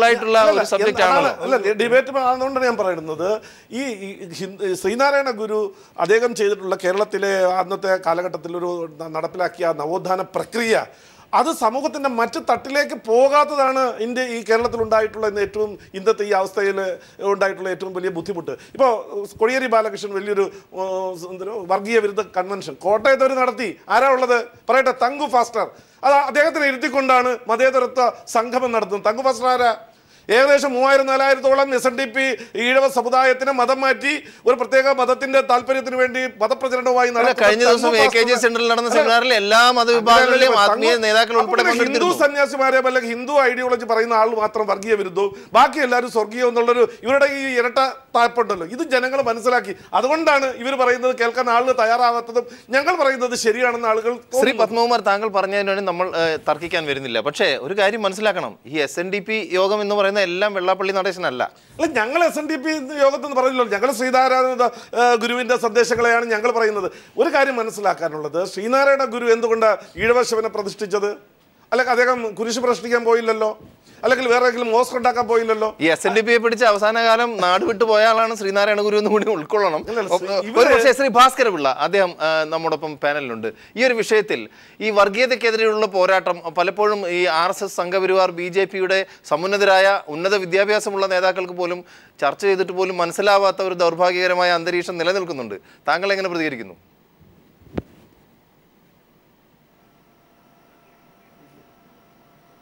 സംഘപരിവാറിൻ്റെ ആശയങ്ങൾ തനി സങ്കുചിത ഹിന്ദുത്വമാണ് എന്നുള്ള കാര്യമില്ല. അതിന് നമ്മൾ വേറൊരു വിശദീകരണം തേടേണ്ട കാര്യമില്ല. പക്ഷേ ഇതൊക്കെ പറയുമ്പോഴും കേരളത്തിലെ NSSO SNDPയോ KPMSO നാളെ BJPയുടെയോ സംഘപരിവാറിൻ്റെയോ വോട്ട് ബാങ്കായി മാറും എന്ന് ഞാൻ കരുതുന്നില്ല. കാരണം ഇപ്പോൾ SNDPയുടെ കാര്യം തന്നെ എടുത്താൽ ശ്രീനാരായണ ഗുരുവിൻ്റെ സന്ദേശം ഈ രാജ്യത്തൊരു ജാതിക്ക് വേണ്ടിയോ ഒരു മതത്തിനു വേണ്ടിയോ മാത്രമല്ല, മറിച്ച് ലോക മാനവരാശിയുടെ ഉന്നമനത്തിന് വേണ്ടി നന്മയ്ക്ക് വേണ്ടിയുമാണ് അദ്ദേഹം നൽകിയ സന്ദേശങ്ങൾ. അത് പ്രാവർത്തികമാക്കുന്നതിന് വേണ്ടിയാണ് ശ്രീനാരായണീയർ SNDP യോഗം ഉണ്ടാക്കി അതുമായി പ്രവർത്തിച്ചുകൊണ്ടിരിക്കുന്നത്. അതിനകത്ത് ശ്രീനാരായണീയർ അങ്ങനെ BJPയുടെ പിറകെ പോകുമെന്നോ സംഘപരിവാറിൻ്റെ പിറകെ പോകുമെന്നോ ഉള്ള തെറ്റായ ധാരണയൊന്നും ഞങ്ങൾക്കാക്കുമില്ല. പക്ഷേ ഇവിടെ അതിന് നേതൃത്വം കൊടുക്കുന്ന ചില ആളുകൾ വ്യക്തിപരമായ കാര്യങ്ങൾ നേടിയെടുക്കുന്നതിനോ അല്ലെങ്കിൽ ഏതെങ്കിലും സ്വകാര്യത നേടിയെടുക്കുന്നതിനോ അങ്ങനെ പോകുന്നുണ്ടോ ഇല്ലയോ എന്നുള്ള കാര്യം അത് വേറെ ഒന്നായിട്ട് കാണാം. ഏത് സമുദായത്തിൽപ്പെട്ട ആളുകൾക്കും ഏത് രാഷ്ട്രീയ പാർട്ടിയിൽ പ്രവർത്തിക്കുന്നതിനും അതുമായിട്ട് ബന്ധപ്പെട്ട് പോകുന്നതിനുമുള്ള അവസരങ്ങൾ ഇവിടെ ഉണ്ട്. പക്ഷേ SNDPയെ സംബന്ധിച്ചിടത്തോളം അതിനെ നമ്മൾ പറഞ്ഞ് സംഘപരിവാറിന്റെ കാവലാളാക്കരുത് എന്നുകൂടി എനിക്കൊരു അപേക്ഷയുണ്ട്. Okay, Shri advocate PS Saleem, ഇന്ന് KPCC പ്രസിഡന്റ് പറഞ്ഞൊരു കാര്യം നമ്മൾ വളരെ പ്രാധാന്യത്തോടുകൂടി ചർച്ച ചെയ്യുന്നതിൻ്റെ ഒരു സാഹചര്യം കഴിഞ്ഞ ദിവസങ്ങളിലുണ്ടായ SNDP യോഗവുമായി ബന്ധപ്പെട്ട് RSSുമായി ബന്ധപ്പെട്ട് CPIയുമായി ബന്ധപ്പെട്ടുണ്ടായ ഒരുപാട് തർക്കങ്ങളും വിവാദങ്ങളുമാണ്. പക്ഷേ കൃത്യസമയത്ത് KPCC പ്രസിഡന്റ് അദ്ദേഹത്തിൻ്റെ നിലപാട് വ്യക്തമാക്കുന്നു. അപ്പോൾ തന്നെ മുഖ്യമന്ത്രി അത് അങ്ങനെയൊന്നും ഉണ്ടാവേണ്ട കാര്യമില്ല എന്ന് പറയുന്നു. അത് ഞാൻ കോൺഗ്രസിൻ്റെ ഗ്രൂപ്പ് രാഷ്ട്രീയത്തിലേക്ക് പോകുന്നില്ലെങ്കിൽ പോലും KPCC പ്രസിഡന്റ് VM സുധീരൻ ആലപ്പുഴയിൽ നിന്ന് മത്സരിച്ച് പാർലമെൻറ്റിലേക്ക് മത്സരിച്ച് തോറ്റൊരു ചരിത്രമുണ്ട്. ഇവർ അന്നും ഇന്നും പ്രഖ്യാപിച്ചതും അപ്രഖ്യാപിത ശത്രുക്കളാണ് വെള്ളാപ്പള്ളി നടേശനും. ഇതിനെ ആ രാഷ്ട്രീയത്തിൽ കാണുമ്പോൾ RSSുമായുള്ള ബാന്ധം എന്നതിനപ്പുറത്ത് കോൺഗ്രസും SNDPയും തമ്മിലുള്ള അല്ലെങ്കിൽ വെള്ളാപ്പള്ളി നടേശനും തമ്മിലുള്ളൊരു നേരിട്ടുള്ള യുദ്ധമായി ഇത് മാറാനുള്ള സാഹചര്യമില്ലേ? അല്ല, ആദ്യം പ്രതി പറഞ്ഞ ഒരു കാര്യമുണ്ട്. ഈ KPCC പ്രസിഡന്റ് ഈ മുഖ്യമന്ത്രിയുടെ വാക്കുകൾ ഒന്ന് തന്നെയാണ്. അതിൽ ഒരു ടെസ്റ്റ് പ്രതീക്ഷിക്കേണ്ട, അങ്ങനെ ഒരു വ്യാഖ്യാനം നൽകുകയും വേണ്ട. ഇവിടെ KPCC പ്രസിഡന്റ് പറഞ്ഞ എന്താണ്, ശ്രീനാരായണീയ ദർശനങ്ങൾ സംഘപരിവാറിൻ്റെ അജണ്ടയുമായി ഒരിക്കലും ഒത്തുപോകാൻ കഴിയുന്നതല്ല. ഈ ഒരു സമാന്തര രേഖകൾ പോലും അനന്തതയിൽ സംഗമിക്കും. സംഘപരിവാർ അജണ്ടകളുടെ കാവലാളുകളായി SNDP മാറി. അത് തന്നെയാണ് കൂടുതൽ പ്രാധാന്യം. അല്ലേ, KPCC പ്രസിഡന്റ് പറഞ്ഞ എന്താ, അങ്ങനെ ഒരിക്കലും യോജിക്കാത്ത ശ്രീനാരായണീയ ദർശനങ്ങൾ സംഘപരിവാറിൻ്റെ കാവലാളുകളായി മാറ്റുന്ന ഒരു ശ്രമം അത് തീർച്ചയായും എതിർക്കപ്പെടേണ്ടതാണ്. പക്ഷെ അത് SNDP യോഗത്തിനെതിരായി KPCC പ്രസിഡന്റ് പറഞ്ഞൊരു കാര്യമല്ല. പക്ഷേ സമകാലിക രാഷ്ട്രീയത്തിൽ ഇത്തരം ഒരു പ്രതിസന്ധി അത് വന്നു ചേർന്നതാണ്. അതൊരു ഒരു പ്ലാൻഡ് ആണെന്ന് പറയാൻ കഴിയില്ല, സ്പോണ്ടേനിയസ് ആണെന്ന് പറയാൻ കഴിയില്ല. പക്ഷെ അത് വന്നു അരുവിക്കര തെരഞ്ഞെടുപ്പിന് ശേഷം അരുവിക്കരയുമായിട്ടൊന്നും ക്ലബ് ചെയ്യണ്ട. അരുവിക്കര തെരഞ്ഞെടുപ്പിൻ്റെ പരാജയത്തിന് ശേഷം CPM നേരിടുന്ന ഒരു വലിയ അവരുടെ ഒരു എക്സിസ്റ്റൻസിൻ്റെ ഒരു ചോദ്യം ഉയർത്തിയ ഒരു തെരഞ്ഞെടുപ്പ് ഒരു ബലമായിരുന്നു അത്. അതിനുശേഷം ഒരു ഉപതെരഞ്ഞെടുപ്പിന് ശേഷം അങ്ങനെ വിലയിരുത്തരുത്. അങ്ങനെയാണോ? അല്ല, അതിനുശേഷം രാജഗോപാലിനെ പോലുള്ള ഒരു സമുന്നതനായ നേതാവ് പലതവണ തോറ്റൊരു നേതാവിനെ പ്രദീപ്, ഞങ്ങൾ ആ തെരഞ്ഞെടുപ്പിന് ഒരു വലിയ അമിതമായ പ്രാധാന്യം ഞങ്ങൾ കാണുന്നില്ല. സ്വാഭാവികമായി UDF അർഹിച്ച വിജയം എന്ന് തന്നെയാണ് താങ്കളുടെ മുഖ്യമന്ത്രി കരുതനായിട്ടുണ്ട്. അല്ല, മുഖ്യമന്ത്രിയും പാർട്ടിയും UDF-ഉം എല്ലാം അത് ശക്തി പ്രാപിച്ചിട്ടുണ്ട്. കാരണം ഞങ്ങൾക്കെതിരെ അവിടെ KPC president including KPC president, കാരണം അവിടെ ഈ പിന്നെ പത്മകുമാറിന്റെ BJP-യും CPM-ഉം എല്ലാവരും എതിർത്തിരുന്നത് മുഖ്യമന്ത്രിയെയും കോൺഗ്രസിനെയും UDF-നെയും ശബരിനാഥനെയുമായിരുന്നു. അതിന്റെ റിസൾട്ട് വരുമ്പോൾ അതിൽ ആ വിജയത്തിന് ഒരു വലിയ തിളക്കമുണ്ട്. ഇപ്പോൾ ശ്രീ ഷാജൻസ്കറിയ ശ്രീ സലീം പറഞ്ഞതിനോട് കൂട്ടി തന്നെ, അതായത് ഭൂരിപക്ഷ ഹിന്ദു വോട്ട് ബാങ്ക് എടുത്തു നോക്കുമ്പോൾ പലപ്പോഴും LDF-നൊപ്പം നിൽക്കുന്ന ഒരു ചരിത്രമാണ് കേരളത്തിലുള്ളത്. അപ്പോൾ അതുകൊണ്ടുള്ള ആശങ്കയാണ് എന്നുള്ള രീതിയിലാണ് കോൺഗ്രസിൻ്റെ വ്യാഖ്യാനം. അതേസമയം ഈ പറയുന്ന പോലെ, അതായത് സ്വാധീനമുള്ള ഭാഗങ്ങളിൽ വേരുറപ്പിക്കാനുള്ള സംഘപരിവാർ സംഘങ്ങളുടെ കൃത്യമായ അജണ്ട വളരെ പ്ലാൻഡ് ആയിട്ട് ചെയ്യുന്നതാണെന്നുള്ളതാണ് CPM ഉന്നയിക്കുന്ന പ്രശ്നം. ഇത് എവിടെയാണ് ഇത് എത്തി നിൽക്കുന്നത്? ഈ BJP-ക്ക് കേരളത്തിൽ ഈ കഴിഞ്ഞ കുറേ നാളുകളായി, പ്രത്യേകിച്ച് കഴിഞ്ഞ 4 വർഷമായി വളർച്ച ഉണ്ടായിട്ടുണ്ട്. അതൊരു സത്യമാണ്. ഈ വളർച്ചയുടെ മുഖ്യ ഉത്തരവാദി എന്ന് പറയുന്നത് ഈ ഭരിക്കുന്ന UDF സർക്കാരാണ്. അതായത് ഞാൻ പലതവണ ഉന്നയിച്ചിട്ടുള്ള കാര്യമുണ്ട്, മതേതരത്വം എന്ന ലേബലിൽ ന്യൂനപക്ഷങ്ങളായ ക്രൈസ്തവ മുസ്ലിം സംവിധാനങ്ങൾക്ക് അധികാരത്തിൻ്റെ സിംഹഭാഗം കൊടുക്കുകയും അവർക്ക് അനർഹമായ പ്രാധാന്യം കൊടുക്കുകയും ചെയ്യുമ്പോൾ ഇവിടുത്തെ സാധാരണക്കാരായ ഹിന്ദുക്കളുടെ ഇടയിലുണ്ടായ ഒരു വികാരമുണ്ട്, ഞങ്ങൾ ഒറ്റപ്പെടുന്നത്. അതുകൊണ്ട് മോഡറേറ്റായ ഹിന്ദുക്കൾ പോലും ഈ സംവിധാനത്തിനെതിരെ നിൽക്കാൻ ആഗ്രഹിക്കുകയും അതിന് നിർഭാഗ്യവശാൽ CPM-ൻ്റെ അല്ലെങ്കിൽ ഇടതുപക്ഷത്തിൻ്റെ ഇതും ഒരു പരിധിവരെയുള്ള ഈ ന്യൂനപക്ഷ പ്രീണനം എന്നുള്ളൊരു ആശങ്കയെ തുടർന്ന് BJP-യോട് ചായുകയും ചെയ്യുന്ന ഒരു സാഹചര്യം ഇവിടെ ഉണ്ട്. വളരെ കൃത്യമായിട്ട് പറയാം, CPM-നോടുള്ള ശത്രുതയല്ല, നേരെ മറിച്ച് കോൺഗ്രസ് നേതൃത്വം നൽകുന്ന അത് വലിയൊരു സത്യം തന്നെയാണ്. കാരണം ഈ 4 കൊല്ലത്തെ UDF സർക്കാരിൻ്റെ ഭരണമെടുത്ത് നോക്കിക്കഴിഞ്ഞാൽ അനർഹമായ പ്രാധാന്യം ക്രൈസ്തവ മുസ്ലിം ന്യൂനപക്ഷങ്ങൾക്ക് ഈ സർക്കാർ നൽകിയിട്ടുണ്ടെന്ന് സത്യമാണ്. ഇതിൻ്റെ പ്രതിഫലനമാണ് ഒന്ന്. രണ്ടാമത്തേത്, മോഡി സർക്കാരിനോടുള്ള ഒരു കൊള്ളാം എന്നൊരു തോന്നൽ. ഈ സാഹചര്യത്തിൽ വാസ്തവത്തിൽ എന്താ ചെയ്യുന്നത്? വെള്ളാപ്പള്ളി നടേശൻ വളരെ ബുദ്ധിപരമായി, വെള്ളാപ്പള്ളിക്ക് അറിയാം വെള്ളാപ്പള്ളി തോക്കുമെന്ന് പറഞ്ഞ് ഞങ്ങൾ തോപ്പിക്കുമെന്ന് പറഞ്ഞൊരു ജയിച്ച ചരിത്രം ഇവിടെ ഉള്ളത്. വെള്ളാപ്പള്ളി ഈ സാഹചര്യത്തിൽ ബുദ്ധിപരമായി ഇറങ്ങി BJP നേതാക്കന്മാരെ തെറ്റിദ്ധരിപ്പിച്ച് അങ്ങേർക്കും മകനും കിട്ടാനുള്ള ആനുകൂല്യം, അങ്ങനെ ചോദിച്ചിരിക്കുന്ന ഗവർണർ സ്ഥാനവും മകന് മന്ത്രിസ്ഥാനവുമാണ്, അല്ലെങ്കിൽ അറ്റ്ലീസ്റ്റ് MP എങ്കിലാണെന്നോ ചോദിച്ചിരിക്കുന്നത്. ആ BJP നേതാക്കന്മാർ, അതായത് ഞാൻ പറഞ്ഞു വരുന്ന പോയിന്റ് പെട്ടെന്ന് തീർക്കുക, അതായത് ഈഴവ സമൂഹത്തിനിടയിൽ BJP-ക്ക് ഒരു സ്വാധീനം ഉണ്ടായിക്കഴിഞ്ഞു. ഈ സ്വാധീനത്തെ എൻ്റെ കഴിവ് കൊണ്ടാണ് എന്ന് വരുത്തി തീർത്തി ആനുകൂല്യം കൈപ്പറ്റാൻ വേണ്ടി ശ്രമിച്ചുകൊണ്ടിരിക്കുകയാണ്. അത് BJP വീണു പോയിട്ടൊന്ന് ഭയം എനിക്കുണ്ട്. അതിനെതിരെ ശക്തമായ ഒരു നിലപാടാണ് സുധീറിന് എടുത്തിരിക്കുന്നത്, പിണറായി എടുത്തുകൊണ്ടിരുന്നത്. ഒരുപക്ഷെ നമുക്ക് ഈ ചർച്ച ഒരു ഇടവേള കൂടി അനിവാര്യമായിരിക്കുന്നു. ഇടവേളയ്ക്ക് ശേഷം താങ്കൾ ഇപ്പോൾ പറഞ്ഞ അരുവിക്കര തെരഞ്ഞെടുപ്പിൽ ഉണ്ടായ സംഭവം താങ്കൾ സൂചിപ്പിക്കുകയും ചെയ്തിരുന്നു. 2-3 വർഷമായി BJP-ക്ക് വലിയ നേട്ടങ്ങളുണ്ടായിരുന്നു. പക്ഷെ നമുക്കറിയാം, നരേന്ദ്രമോദി പ്രധാനമന്ത്രി ആവുന്നതിന് മുൻപ് തന്നെ തിരുവനന്തപുരത്ത് നടന്ന പാർലമെന്റ് ഇലക്ഷനിൽ O രാജഗോപാൽ 2ാം സ്ഥാനത്തെത്തി കേവലമായ വോട്ടുകൾക്ക് തോൽക്കുന്ന സാഹചര്യം. അപ്പോൾ നരേന്ദ്രമോദി ഇഫക്റ്റ് ഒന്നുമല്ല. KPCC പ്രസിഡന്റ് VM സുധീറിൻ്റെ പ്രസ്താവനയാണ് ഇപ്പോൾ, അതായത് SNDP-യും RSS-ഉമായുള്ള ബാന്ധവം, അതേ വാക്കാണ് BJP അധ്യക്ഷൻ മുരളീധരൻ ആവർത്തിച്ചത്. ആ ബാന്ധവത്തെക്കുറിച്ചുള്ള ആശങ്ക KPCC പ്രസിഡന്റ് ശക്തമായി ഇന്ന് പങ്കുവച്ചിരിക്കുന്നു. ഈ വിഷയം ചർച്ച ചെയ്യുമ്പോൾ ശ്രീ PA സലീം, നമുക്കറിയാം കോൺഗ്രസിനെ സംബന്ധിച്ചിടത്തോളം SNDP യോഗം അല്ലെങ്കിൽ SNDP-യുമായുള്ള ബന്ധം എത്രമാത്രം ശക്തമാണോ, അല്ലെങ്കിൽ അതിൽ പ്രത്യേകിച്ച് തെരഞ്ഞെടുപ്പ് കാലഘട്ടങ്ങളിൽ ഒരുപക്ഷെ മറ്റെല്ലാ സംഘടനകളും കോൺഗ്രസിനൊപ്പം നിൽക്കുമ്പോഴും കൃത്യമായി നിലപാടെടുത്ത് ഒരുപക്ഷെ ഒരു പരിധിയിൽ കൂടുതൽ ഇടതുപക്ഷത്തോടൊപ്പം നിൽക്കുന്ന ഒരു സംഘടനയാണ്, ഒരു സമുദായ സംഘടനയാണ് SNDP യോഗം, അല്ലെങ്കിൽ ഈഴവ സമുദായം എന്ന് നമ്മൾ പറയുന്ന അവരുടെ പ്രതിനിധാനം ചെയ്യുന്ന SNDP യോഗം. അവർക്ക് കാതലായ ഒരു മാറ്റം വരുമ്പോൾ, അത് അവരുടെ നിലപാടുകളിൽ മാറ്റം വരുമ്പോൾ, അതിൻ്റെ നേതൃത്വത്തിന് വളരെയധികം RSS-നോട് അല്ലെങ്കിൽ BJP-യോടുള്ള ആഭിമുഖ്യം വരുമ്പോൾ അതിനെതിരെ KPCC പ്രസിഡന്റ് ഇങ്ങനെ ഒരു പ്രസ്താവന ഇറക്കുന്നത് അതിനെ എതിർക്കാനോ അല്ലെങ്കിൽ അങ്ങനെയൊന്നും സംഭവിക്കില്ല എന്ന് പറഞ്ഞ് ലാഘവത്തോടെ തള്ളിക്കളയേണ്ട ഒരു കാര്യമാണോ? പ്രത്യേകിച്ചും ഇന്ന് മുഖ്യമന്ത്രിക്ക് അതേക്കുറിച്ച് പ്രതികരിക്കേണ്ട കാര്യം, താങ്കൾ നേരത്തെ പറഞ്ഞു മുഖ്യമന്ത്രി അങ്ങനെ പറഞ്ഞതും KPCC പ്രസിഡന്റ് പറഞ്ഞതും ശരി ഒന്നാണെന്ന്. പക്ഷേ ശ്രീനാരായണ ധർമ്മവും സംഘപരിവാർ അജണ്ടയുമായി യോജിച്ചു പോവില്ല എന്നുള്ള KPCC പ്രസിഡന്റിന്റെ ആ പ്രസ്താവനയെക്കുറിച്ചല്ലേ അദ്ദേഹം പറയേണ്ടത്? അത് തന്നെയാണ് പറഞ്ഞത്. ശ്രീനാരായണ ദർശനവും സംഘപരിവാർ അജണ്ടയും ഒന്നിച്ചു പോവില്ലെന്നാണ് ശ്രീ VM സുധീരൻ പറഞ്ഞത്. മുഖ്യമന്ത്രി പറഞ്ഞെന്താണ്, ഒരിക്കലും കേരളത്തിൽ ഈ VM സുധീരൻ അങ്ങനെയൊന്നും പറയേണ്ട കാര്യമില്ല. നിർണായകമായ സംഭാവന നൽകിയ SNDP യോഗം ഒരിക്കലും ഈ സംഘപരിവാറിന്റെ ഒരു കാവലാളായിട്ട് മാറത്തില്ല. ശ്രീ ഷാൻസ്കറി ഒരു കാര്യം ഇപ്പോൾ അടുത്തിടെ ഉണ്ടായിട്ടുള്ള കോൺഗ്രസിലെ ഇപ്പോൾ ഗ്രൂപ്പുമായി ബന്ധപ്പെട്ട 1-2 വിവാദങ്ങൾ കഴിഞ്ഞ ദിവസങ്ങളിലൊക്കെ നമ്മൾ ചർച്ച ചെയ്യുകയുണ്ടായി. പലപ്പോഴും കാണുന്നത് ഇപ്പോൾ VM സുധീരനെതിരെ ഐ ഗ്രൂപ്പ് പോയി സോണിയാഗാന്ധിക്ക് പരാതി കൊടുക്കുന്നു. ഉമ്മൻചാണ്ടി പതുക്കെ സൈലന്റ് ആയി നിൽക്കുന്നു. VM സുധീരന് ഒരു പ്രസ്താവന നടത്തുമ്പോൾ അത് ഇപ്പോൾ കൺസ്യൂമർ ഫെഡിൻ്റെ കാര്യമായിക്കോട്ടെ വേറെ എന്തെങ്കിലും കാര്യമായിക്കോട്ടെ വേറൊരു വിഭാഗം ഇങ്ങനെ വരുന്നു. അങ്ങനെ ഒരു ഒറ്റപ്പെടുത്തലിൻ്റെ നിലയിലേക്ക് ഈ ഏത് വിഷയമാണെങ്കിലും പ്രത്യേകിച്ച് അഴിമതിക്കെതിരെയും വർഗീയതയ്ക്കെതിരെയുമുള്ള കോൺഗ്രസിൻ്റെ നേതൃത്വത്തിൻ്റെ നിലപാടുകളെ സൈഡ് ലൈൻ ചെയ്യാൻ കൃത്യമായി ഓപ്പറേഷൻ നടക്കുന്നു. അതെ ഈ സുധീരന്റെ പ്രസ്താവനയെ കോൺഗ്രസ് ഗ്രൂപ്പ് രാഷ്ട്രീയമായിട്ട് അഭേദ്യമായ ബന്ധമുണ്ട്. എൻ്റെ ഇവിടെ BJP വളർന്നാൽ അതിന് അഡ്വാൻറ്റേജ് കിട്ടുന്നത് ഉമ്മൻചാണ്ടിക്കാണ്, കോൺഗ്രസിനല്ല.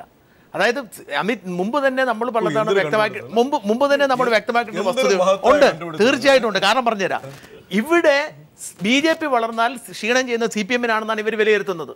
അങ്ങനെ CPM-നെ വിലയിരുത്തിയാൽ വളരെ അനായാസമായി ഒരു തവണ കൂടി ചോദിക്കാൻ ആളില്ലാതെ തന്നെ മുഖ്യമന്ത്രിയാകാൻ പറ്റും ഉമ്മൻചാണ്ടിക്ക്. അപ്പം ഈ ഒരു പൊളിറ്റിക്സ് ഇവിടെ വർക്ക് ചെയ്യുന്നുണ്ട്. 1. 2, ഇപ്പോൾ Aയും Iയും ഒരുമിച്ച് നിൽക്കുകയാണ്. അതായത് ഈ I ഗ്രൂപ്പും ഉമ്മൻചാണ്ടി ഒരുമിച്ച് നിൽക്കുകയാണ് സുധീരനെതിരെയുള്ള നിലപാടിൽ. കേന്ദ്രത്തിലെ ഹൈക്കമാൻഡിനെ സംബന്ധിച്ചിടത്തോളം BJP-ക്കെതിരെയുള്ള നിലപാടാണ് അവർ കൂടുതൽ പ്രാധാന്യം കൊടുക്കുന്നത്, SNDP-ക്ക് നിലപാടല്ല, അല്ലെങ്കിൽ മറ്റേത്. അപ്പം SNDP എന്ന് പറയുന്ന സംഘടന BJP-യുമായി കൈകോർക്കുന്നു എന്നുള്ളൊരു ഫീലിംഗ് ഹൈക്കമാൻഡിന് എത്തിച്ചാൽ സ്വാഭാവികമായിട്ടും സുധീരന് ഒരു മുൻതൂക്കം കിട്ടും. അപ്പോൾ ഈ ഒരു പൊളിറ്റിക്സ് ആണ് വർക്ക് ചെയ്തിരിക്കുന്നത്. കാരണം വെച്ചാൽ ബാക്കി ഉമ്മൻചാണ്ടിയെ സംബന്ധിച്ചിടത്തോളം ഉമ്മൻചാണ്ടി വേറെ പൊളിറ്റിക്സ് മുമ്പ് പറഞ്ഞ മാതിരി BJP വളരട്ടെ, 2 സീറ്റ് പിടിച്ചാലും കുഴപ്പമില്ല, CPM-ന്റെ പോട്ടെ എന്നൊരു തോന്നൽ ഉമ്മൻചാണ്ടി എടുക്കുമ്പോൾ ഇങ്ങനെ ഒരു നിലപാടെടുത്താൽ ഹൈക്കമാൻഡിൻ്റെ പിന്തുണ തീർച്ചയായിട്ടും കിട്ടുക. ആ ഒരു പൊളിറ്റിക്സ് ഇവിടെ, കാരണം ഇവർ രണ്ടുപേരോട് ഒരുമിച്ച് നിന്നപ്പോൾ ഞാൻ BJP വളരാനുള്ള എതിരെയുള്ള നിലപാടാണ് എടുത്തിരിക്കുന്നത് ഹൈക്കമാൻഡിനെ ബോധ്യപ്പെടുത്താനുള്ള വളരെ തന്ത്രപൂർവ്വമായ എടുത്തിരിക്കുന്നത്. ഈ കാര്യത്തിൽ സംശയം അരുവിക്കരയിൽ ഉമ്മൻചാണ്ടിയെ മുന്നറിയിപ്പ് കൊടുത്തത് ഉമ്മൻചാണ്ടിയെ പറഞ്ഞത് CPM രണ്ടാം സ്ഥാനത്ത് വന്നത് അല്ല, ഉമ്മൻചാണ്ടി നൽകിയ മുന്നറിയിപ്പ് കൊണ്ടാണ് തലേ ദിവസം കൊടുത്ത മുന്നറിയിപ്പ്, ഇലക്ഷന് തലേ ദിവസം. സത്യീകരിക്കലാവണ്ട, ഉമ്മൻചാണ്ടി തെരഞ്ഞെടുപ്പിന്റെ ഒരു ഏതാനും മണിക്കൂർ നിർണായകമായ ദിവസങ്ങൾ ബാക്കി നിൽക്കുമ്പോൾ CPM-ന്റെ അണികൾക്കും നേതാക്കന്മാർക്കും ബോധ്യമാകാത്ത ഒരു കാര്യം അരുവിക്കൽ അടിയൊഴുക്ക്. അവിടെ UDF കംഫർട്ടബിൾ ആയിരുന്നു. ശ്രീ PS അലി, താങ്കൾക്ക് അറിയാവുന്നതല്ലേ CPM-ന്റെ ഒരു സംഘടനാ രീതി എത്രയോ മുൻപേ അറിയാമായിരുന്നു എന്നുള്ള കാര്യം. വോട്ടുകൾ പെട്ടിയിലായി കഴിഞ്ഞാൽ തന്നെ CPM നേതൃത്വത്തിൽ ജയിക്കുമോ ഇല്ലെന്ന് അറിയാം, കേരളത്തിലും അറിയാമെന്നാണ് ഞാൻ വിശ്വസിക്കുന്നത്. CPM പ്രദീപ് തർക്കിക്കേണ്ട, ഇത് കേരളത്തിൽ CPM ഒരു പാർട്ടിയായി നിലനിൽക്കണം എന്നാഗ്രഹിക്കുന്നത് കോൺഗ്രസ് തന്നെയാണ്.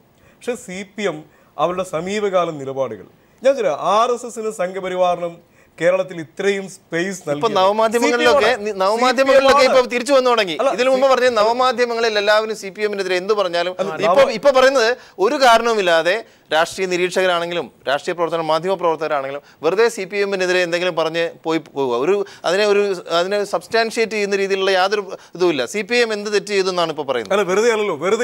ഇവിടെ ഇപ്പോൾ CPM കഴിഞ്ഞ 3 ദിവസമായി പ്രകാശ് കാരാട്ട്, കോടിയേരി ബാലകൃഷ്ണൻ, പിണറായി വിജയൻ എല്ലാ ജില്ലാ കേന്ദ്രങ്ങളിലും വർഗീയതയ്ക്കെതിരെയുള്ള വലിയ വലിയ കൂട്ടായ്മകൾ. ഇന്നാണ് KPCC പ്രസിഡന്റ് ഒരു ചോദ്യം ഞാൻ ചോദിച്ചോട്ടെ, ഒരു ചോദ്യം. ഇത് നമ്മൾ കേരളത്തിലെ പൊതുസമൂഹത്തിന്റെ രാഷ്ട്രീയ പ്രബുദ്ധതയെ അണ്ടർ എസ്റ്റിമേറ്റ് ചെയ്താണ് CPM നേരിട്ട ഏറ്റവും വലിയ അവരുടെ നമുക്ക് ആ വിഷയം പിന്നീട് ഒരിക്കൽ ചർച്ച ചെയ്യാമെന്ന് തോന്നുന്നു. പ്രത്യേകിച്ചും ഈ സാഹചര്യത്തിൽ ഇല്ലെന്നുള്ളതല്ല, ഇത്രയും ഒരു ചാൻസ് നൽകിയത് ഞാൻ ഇത് ലീവ് ചെയ്താ പോരെ, ഇത് ഇഗ്നോർ ചെയ്താൽ പോരെ? കേരളത്തിലെ SNDP-യുടെ ശാഖകൾ മുഴുവൻ ഇവർ ഞാനൊരു കാര്യം ചോദിക്കട്ടെ, താങ്കൾക്ക് നല്ലൊരു മറുപടി പറയേണ്ടതാണ്. ഇന്ന് KPCC പ്രസിഡന്റ് പറഞ്ഞൊരു കാര്യം, അതായത് സ്വാധീനമുള്ള മേഖലകളിൽ സംഘപരിവാർ സംഘങ്ങൾ കയറി പറ്റാൻ ശ്രമിക്കുന്നു. ഇപ്പോൾ ഏറ്റവും അധികം സ്വാധീനമുള്ള മേഖല എന്ന് പറയുന്നത് കോൺഗ്രസിലെ ഗ്രൂപ്പുകളല്ലേ? കോൺഗ്രസിൽ എന്ത് പറഞ്ഞാലും CPIM എന്ന് പറഞ്ഞാൽ ശ്രീ പത്മനാഭൻ, നമുക്ക് ഈ വിഷയത്തിലേക്ക് അവസരം തരാം. അവർ മനസ്സിലാക്കുന്നില്ല എന്നുള്ളതാണ് ഏറ്റവും വലിയ പ്രശ്നം. ഇപ്പോൾ ഈ കേരളത്തിൽ പണ്ട് അല്ലെങ്കിൽ ഇന്ത്യയിൽ RSS BJP ബന്ധം എന്ന് പറഞ്ഞാൽ ഒരു സ്വീകാര്യത കിട്ടുമായിരുന്നു. ഇന്ന് ആ കാലഘട്ടം പോയി.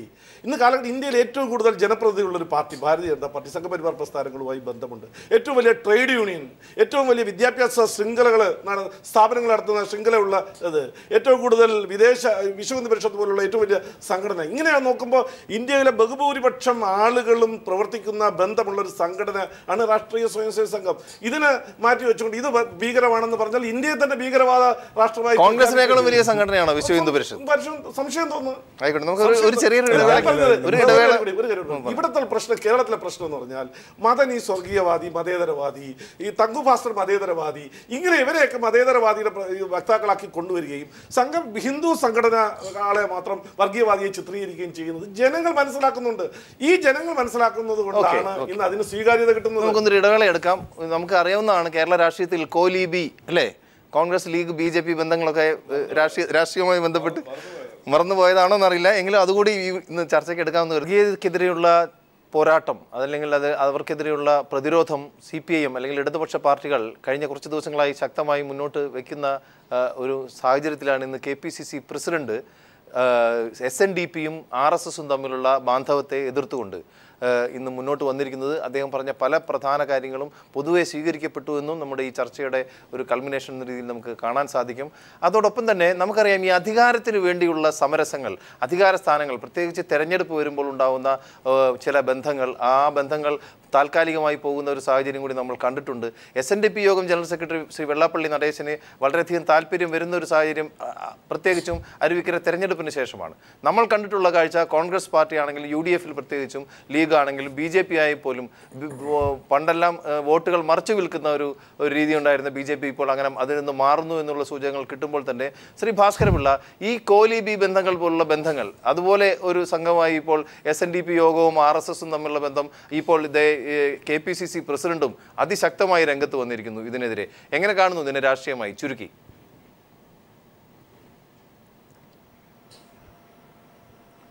കോൺഗ്രസ് ലീഗ് BJP ബന്ധം കേരള രാഷ്ട്രീയത്തിൽ ഉണ്ടായിരുന്നു എന്നുള്ളത് ആർക്കും നിഷേധിക്കാൻ കഴിയില്ല. കാരണം അന്ന് ആ കാലഘട്ടത്തിൽ BJPക്ക് ഇവിടെ ഒറ്റയ്ക്ക് നിന്ന് രക്ഷപ്പെടാൻ കഴിയും എന്നുള്ള തോന്നൽ BJP നേതൃത്വത്തിന് ഇവിടെ ഇല്ലായിരുന്നു. അപ്പോൾ അത് വോട്ട് വിറ്റ് കാശാക്കുക എന്ന നയത്തിലൂടെയാണ് BJP അന്ന് പോയിക്കൊണ്ടിരുന്നത്. ഇപ്പോൾ കേരളത്തിൽ വന്നിരിക്കുന്ന ഒരു അവസ്ഥാവിശേഷം BJPക്ക് ഏതാണ്ട് വളരാൻ കഴിയും എന്നുള്ളൊരു തോന്നൽ വന്നു. പക്ഷേ അരുവിക്കര ഉപതെരഞ്ഞെടുപ്പിൽ റിസൾട്ട് നോക്കിക്കൊണ്ട് കേരളത്തിൽ BJP വളർന്നു എന്ന് പറയുന്നതിനോട് എനിക്ക് യോജിക്കാൻ കഴിയുന്നില്ല. കാരണം അരുവിക്കര ഉപതെരഞ്ഞെടുപ്പിൽ രാജഗോപാലയുടെ സ്ഥാനാർത്ഥിയായിട്ട് നിന്നതുകൊണ്ടും രാജഗോപാലിന് തിരുവനന്തപുരം മേഖലയിൽ വ്യക്തിപരമായ കുറേ സ്വാധീനം ഉള്ളതുകൊണ്ടും അതിനേക്കാൾ ഉപരി അദ്ദേഹം കേരളത്തിൻ്റെ MP അല്ലാതെ തന്നെ മറ്റൊരു സംസ്ഥാനത്ത് MP ആയി കേന്ദ്രമന്ത്രിയായപ്പോൾ കേരളത്തിനും പ്രത്യേകിച്ച് തിരുവനന്തപുരം മേഖലയ്ക്കും കുറേ നല്ല കാര്യങ്ങൾ ചെയ്തു എന്നുള്ള തോന്നൽ തിരുവനന്തപുരം വിഭാഗത്തിൽ ജനങ്ങൾക്കുണ്ട്. അതുകൊണ്ട് അവരുടെ ഒരു നന്ദി രാജഗോപാലിനോട് കാണിക്കുന്നുണ്ട്. പക്ഷേ ഇവിടെ ഒരു തെരഞ്ഞെടുപ്പ് വന്നാൽ 140 നിയോജകമണ്ഡലത്തിലും രാജഗോപാലിന് സ്ഥാനാർത്ഥിയായിട്ട് നിൽക്കാൻ കഴിയുമോ? അത് കഴിയത്തില്ലല്ലോ. ആ രാജഗോപാലിനോടുള്ള വ്യക്തിപരമായ താല്പര്യം അതാണ് അരുവിക്കരയിൽ നമുക്ക് സമയക്കുറവുണ്ട്. ഭാസ്കരപിള്ള ഒന്ന് ഇടപെട്ട് താങ്കളോട് ഒരു കാര്യം, താങ്കൾ ആലപ്പുഴയിൽ നിന്നുള്ള ഒരു രാഷ്ട്രീയ നേതാവാണ്, വെള്ളാപ്പള്ളി നടേശന്റെ തട്ടകം കൂടിയാണ്. സാധാരണ ശ്രീനാരായണ പ്രസ്ഥാനവുമായി ബന്ധപ്പെട്ട് പ്രവർത്തിക്കുന്നവർ അല്ലെങ്കിൽ SNDPയുടെ പ്രവർത്തകർക്കെല്ലാം ഈ രീതിയിലുള്ള ഒരു ബാന്ധവം അല്ലെങ്കിൽ ഒരു സൗഹൃദം അല്ലെങ്കിൽ ഒരുമിച്ച് ചേർന്ന് മുന്നോട്ട് രാഷ്ട്രീയ പ്രസ്ഥാനമായി മുന്നോട്ട് പോകാം എന്നുള്ള ആലോചനയിൽ അവർക്ക് താല്പര്യമുണ്ടോ?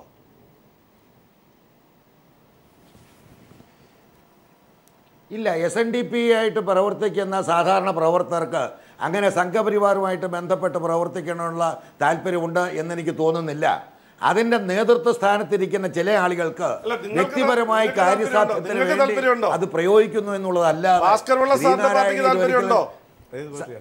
കേരള കോൺഗ്രസ് വെള്ളാപ്പള്ളിയുടെ വീട്ടിൽ ചെന്നിരുന്നിട്ട് മകനെതിരായിട്ട് അദ്ദേഹത്തിനെ കൊണ്ട് പ്രസ്താവന നടത്തിക്കുന്ന കണ്ടിട്ടുണ്ട്. അപ്പൊ നിങ്ങൾക്ക് താല്പര്യമുണ്ടല്ലേ പ്രവർത്തിക്കുന്നത് SNDP ആയിട്ട്?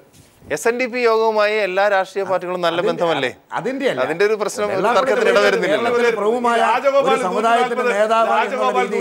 പലപ്പോഴും കേരളത്തിലെ രാഷ്ട്രീയ പാർട്ടി നേതാക്കൾക്ക് അദ്ദേഹത്തെ കാണുന്നതായിട്ട് ഒരു കോൺഗ്രസ്സുകാരന്റെ MLAയുടെ മകൻ അമ്മയോട് ചോദിക്കുന്നത്, അമ്മ എനിക്ക് സീറ്റ് കിട്ടുമോ എന്ന് ചോദിച്ചു. എനിക്ക് സീറ്റ് കിട്ടുമോ എന്ന് ചോദിച്ചപ്പോൾ അമ്മ പറഞ്ഞ മറുപടി, നിന്റെ അച്ഛൻ മരിച്ചാൽ കിട്ടുമെന്ന്. എല്ലായിടത്തും മരിക്കുമോ MLAമാരുണ്ടാക്കാൻ? അപ്പൊ ഇതൊക്കെ ഒരു ജനറലൈസ് ചെയ്ത് ആക്ഷേപത്തിൽ അമ്മയുടെ മകൻ ചോദിക്കുകയാണ്, എനിക്ക് കോൺഗ്രസിൽ മത്സരിക്കാൻ പറ്റുമെന്ന് വെച്ചാൽ നിന്റെ അച്ഛൻ മരിച്ചാൽ കിട്ടുമെന്ന്. ഓക്കെ, നമുക്ക് ശ്രീ ഷാജൻസ്കറിയ ഇതിന്റെ ഒരു റിപ്ലിക്കേഷൻ ഇപ്പോൾ BM സുധീരൻ മുന്നോട്ട് വന്നിരിക്കുന്നു. കേരളത്തിലെ പ്രമുഖരായിട്ടുള്ള 2 രാഷ്ട്രീയ പാർട്ടികളുടെ സമുന്നതരായ നേതാക്കൾ ഈ ഒരു ഇടപെടലിനെ എതിർത്ത് പറഞ്ഞിരിക്കുന്നു. മാത്രമല്ല വെള്ളാപ്പള്ളി നടേശൻ ശ്രീനാരായണ ഗുരുവിനുമായി ബന്ധപ്പെട്ട് കുരിശിൽ തറച്ചു എന്ന് പറഞ്ഞ ബന്ധപ്പെട്ട് വലിയ വിവാദം കുത്തിപ്പൊക്കിയപ്പോൾ അദ്ദേഹം പെട്ടെന്ന് അപകടം മണത്ത് പറഞ്ഞ ഒരു കാര്യം, മുഖ്യമന്ത്രി ഉമ്മൻചാണ്ടിയോ കോൺഗ്രസിൻ്റെ ആഭ്യന്തരമന്ത്രിയോ ഒരു അക്ഷരം മിണ്ടിയില്ല. കലക്കവെള്ളത്തിൽ മീൻ പിടിക്കുക എന്നുള്ളത് ആ രീതിയിലുള്ള നിലപാടിൽ നിന്ന് KPCC പ്രസിഡന്റ് മാറുകയും ചെയ്യുമ്പോൾ ഉണ്ടാവുന്ന ഒരു രാഷ്ട്രീയ മാറ്റം എങ്ങനെയായിരിക്കും? ഇപ്പോഴത്തെ ഒരു ട്രെൻഡ് എന്താണെന്ന് വെച്ചാൽ ഈ രാജ്യത്ത് ഈ കേരളത്തിൽ എന്ത് സംഭവിച്ചാലും അതിൻ്റെ കുഴപ്പം CPM-ൻ്റെ അത് വരുത്തി തീർക്കാന്നുള്ള അത്ഭുതം തോന്നാറുണ്ട്. ഇപ്പോൾ പലപ്പോഴും ഈ കഴിഞ്ഞ മൂന്നാർ ചർച്ചകളൊക്കെ പോയി കഴിഞ്ഞപ്പോഴത്തേക്കും അവിടെ മൂന്നാറിലെ തൊഴിലാളികൾ CPM-നെതിരെയാണ് സമരം നടത്തിയെന്ന് തോന്നലാണ് പല ഭാഗത്തും ആളുകൾ ഉണ്ടാക്കിയത്. ഈ തരത്തിലുള്ള ഒരു ട്രെൻഡിൻ്റെ അതിന് ഏറ്റവും നല്ല ഉദാഹരണമായിരുന്നു നമ്മുടെ ഈ ശ്രീനാരായണ ഒരു പ്രതിമയായിട്ട് ബന്ധപ്പെട്ട വളരെ നിരുപദ്രവകരമായ ഒരു സംഭവമായിരുന്നു. അതിനെ വലിയ വിവാദമാക്കി അത് മറ്റേ ഔദ്യോഗിക ഗുരുദേവൻ അല്ലെന്നാക്കി പിന്നീട് അവർ RSSകാരുടെ അത്തരത്തിലേക്കുള്ള ട്രെൻഡ് ഉണ്ടായിരുന്നു. ആ ട്രെൻഡിലെ വാസ്തവത്തിൽ BJP-യും കോൺഗ്രസും ഒക്കെ ഒരുമിച്ച് നിന്ന് CPM-നെ ഒറ്റപ്പെടുന്നൊരു സംവിധാനം ഉണ്ടായിരുന്നു. ആ ഒരു സംവിധാനത്തിന് മാറ്റം വരുത്തിയിരിക്കുകയാണ് സുധീരൻ്റെ ഇടപെടൽ. എല്ലാവരും ശ്രദ്ധിക്കേണ്ട കാര്യം എന്ന് വെച്ചാൽ ഈ പിണറായി വിജയനോ അല്ലെങ്കിൽ CPM-ൻ്റെ ഏതെങ്കിലും നേതാക്കളാണ് ഇങ്ങനെ അഭിപ്രായം പറയുന്നതെങ്കിൽ വെള്ളാപ്പള്ളി പൊട്ടിത്തെറിച്ച് രംഗത്തിറങ്ങിയേനെ. ഈ അവർ പറഞ്ഞ അഭിപ്രായത്തെക്കാൾ കൂടുതൽ പ്രാധാന്യം വെള്ളാപ്പള്ളിയുടെ അഭിപ്രായത്തിനായിരുന്നു. പക്ഷേ സുധീരൻ ഇത് പറഞ്ഞിട്ട് വെള്ളാപ്പള്ളി രംഗത്ത്. പക്ഷേ നമ്മളൊക്കെ സമയം കഴിഞ്ഞു എങ്കിൽ പോലും ഒറ്റ വാചകത്തിൽ പറയണം. അതായത് ഇന്നിപ്പോൾ BJP-യുടെ സംസ്ഥാന പ്രസിഡന്റ് നിഷേധിച്ചിരിക്കുന്നു, ഞങ്ങൾക്ക് യാതൊരു രീതിയിലും താല്പര്യമില്ല. അതും അതിനൊരു രാഷ്ട്രീയ മാനമില്ല. അതാ പറഞ്ഞു സുധീരൻ ഒരു പക്ഷേ താങ്കൾ നേരത്തെ വെള്ളാപ്പള്ളി എന്നൊരു വ്യക്തിയോട് ബന്ധമില്ലെന്നാ പറഞ്ഞിരിക്കുന്നത്. ബന്ധമില്ല, ആ ബന്ധത്തിന് രാഷ്ട്രീയമായിട്ടുള്ള അപ്പം പിന്നെ നമ്മൾ കൂടുതൽ ചർച്ച ചെയ്യേണ്ട കാര്യമില്ല. RSS BJP ഇനി SNDP-യുമായിട്ടുള്ള ബന്ധത്തിന് താല്പര്യപ്പെടുന്നില്ല. ഞങ്ങൾ രാഷ്ട്രീയ താല്പര്യമില്ലെന്നുള്ള മാത്രമാണ് ഉദ്ദേശിച്ചത്. NSS-ഉമായിട്ടും എന്താ ബന്ധപ്പെടാതെ? അങ്ങനെ കൂടി ഒരു സാധ്യത മുന്നിൽ കിടക്കുന്നില്ലേ? സാമുദായിക സംഘടനകൾ വേണോ BJP-ക്ക് വളരാൻ കേരളത്തിൽ? ശ്രീ പത്മകുമാർ, സാമുദായിക സംഘടനകൾ വേണോ BJP-ക്ക് കേരളത്തിൽ വളരാൻ? ഞങ്ങള് രാഷ്ട്രീയ പാർട്ടിയെ വോട്ട് ബാങ്ക് അടുത്ത തെരഞ്ഞെടുപ്പുകളിലേക്കുള്ള വോട്ട് ബാങ്ക് എന്നുള്ളൊരു ലക്ഷ്യം. എന്തെങ്കിലും ആവട്ടെ. വളരെയധികം നന്ദി ഈ ചർച്ചയിൽ പങ്കെടുത്തതിന് അഡ്വക്കേറ്റ് പത്മകുമാർ, ശ്രീ ഷാജൻ സ്കറിയ, ഒപ്പം അഡ്വക്കേറ്റ് PS സലീം, ശ്രീ ഭാസ്കരപിള്ള, ആദ്യ ചർച്ചയിൽ പങ്കെടുത്ത ശ്രീമതി ബിജിബോൾ MLA.